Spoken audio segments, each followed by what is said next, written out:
Arianna, thanks for joining us. Thank you. Good to be with you. What would you say has been the defining moment for you as a political figure?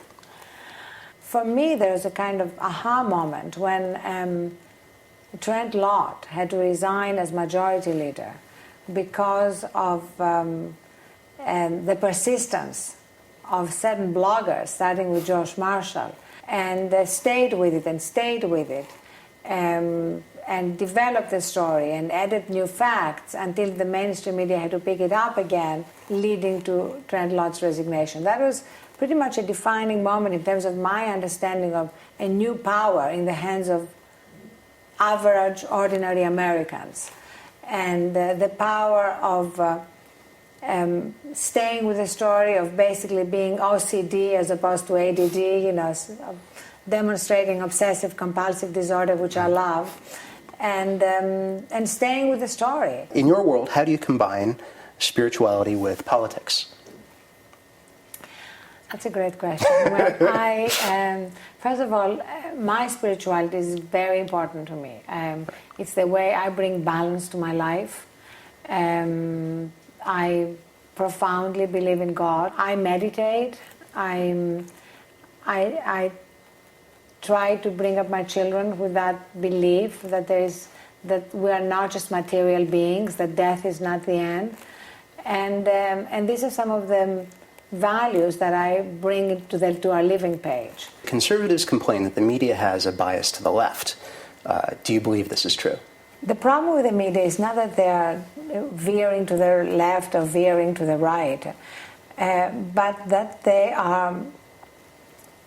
have an addiction to presenting two sides to every issue, even when the truth lies on one side or the other.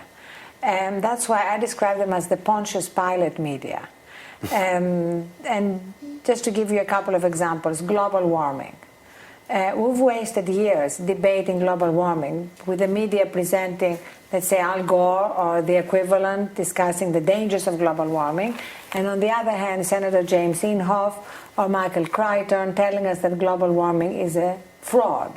Now, these two positions are not of equal value. So the media's responsibility has always been to ferret out the truth.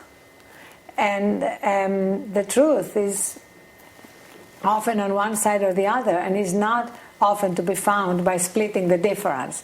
So I think that the national debate would be greatly enhanced if journalists really followed their original mission, the highest mission of journalism, which is, what is the truth? Especially after 7.5 years, when we have suffered from a contempt for facts, evidence, and the truth. It's very important to really put them at the center of everything we're doing. After 7.5 years of mission accomplished, heck of a job, Brownie, insurgency in its death throes, we're going to be greeted as liberators. All those things which have turned out in retrospect to have been devoid of any connection to truth or facts. What can liberal politicians learn from Republican tactics?